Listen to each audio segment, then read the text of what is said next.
Hello, nice meeting you. Please introduce yourself. Hello, Carlos, Head of Ecosystem and Strategy at Particle Network. Great to be here in Seoul and great to be with you guys. Yeah, thank you very much.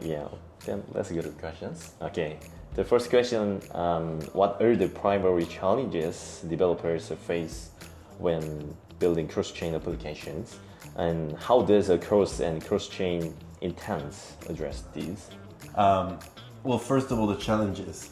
I think the fact that there are so many chains is a challenge, and the fact that the incentives are not even across chains is a challenge.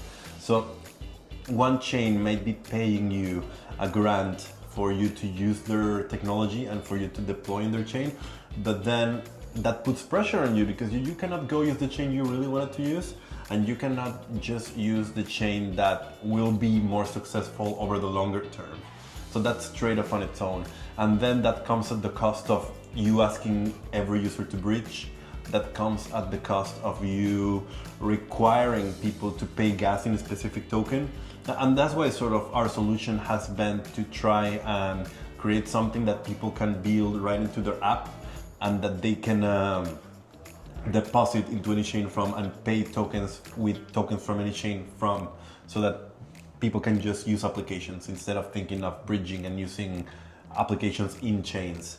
And then when it comes to intents, yeah, super critical. I think the way our philosophy, the way we view this is that you have to translate everything the user wants to do. So the user says, I want to buy token with this token. So their token might be in Ethereum, the token they want to buy can be in Solana. The system has to figure it all out for them, and they have to figure out how to pay gas with the tokens that they do have. That's, in my opinion, critical for we to have Web3 applications that Web2 people can use.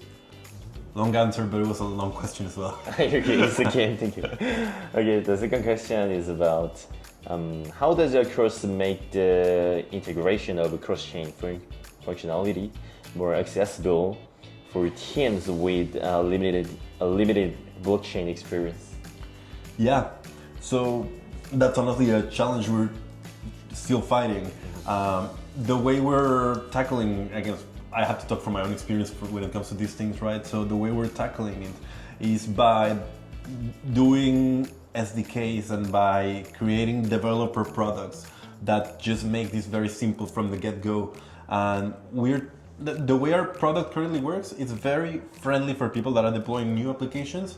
We still need to cross the chasm of making it friendly for existing applications. So account abstraction 7702 is going to make it very friendly for people to just take their existing wallets and use their applications, and use this type of smart accounts, this type of solutions. But until someone really nails that integration, it's going to be a pain in the ass. So we're still fighting that fight. Okay, the third question is, what types of applications benefit most from implementing cross-chain intents through the cross protocol? Can you share some example of innovative use cases? Yeah, I will share the innovative use cases, but as well as what I think are the ideal use cases right now. I think ideally you want to use it in everything payments. Having stable coins act across all chains at the same time is critical for Web3 solutions, Web3 tokens, Web3 everything to catch up. And then when it comes to, when that is sort of solved, once these applications are integrated everywhere, you can get more exotic product like tokenized stocks, tokenized attention, tokenized time. The people are trying to tokenize everything since crypto started, and now we're getting to a point where it's just possible. So you're gonna be able to trade all of these things in the same economy, but first things first, we have to figure out the basics and start with the stable coins. Okay, the number 4 is, what feedback have you received from developers who have implemented cross-chain intents using a cross? And how has that shaped the protocol's development? Basically, the main feedback we do get is that they are still trying to wrap their heads around these solutions. They're still trying to like what I was saying before, like you deploy on a chain because they pay you a grant and you're sort of like married to that ecosystem and their gas and everything. Everyone is just breaking out of that mentality. So a lot of feedback that we get is like, we don't see the use case for this. And when teams are like that, we know they're not gonna make it, honestly.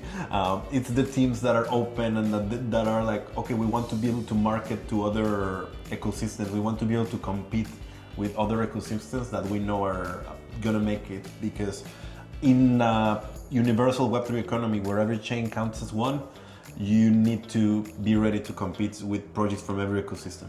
Okay. And the last question is, how do you see cross-chain intensity evolving? Yeah, I think it only gets better, honestly, because I think, like what I was saying, the solutions are still just getting adopted. Like the teams that need to build with these things are just finding these solutions. So once they do, like once we have, like let's say a good 40 projects, to give a number, that have gone to succeed with this model, you're gonna see other teams adopt it. And we've seen it with social logging wallets, where for ourselves, we built solutions for so many projects, but it just took one big one, which was Friendtech, to be adopted massively, and then everyone started rushing into building these solutions. And now the most popular application, Polymarket and Hyperliquid, they both use these solutions. So it takes time, and I think through quantity you achieve quality.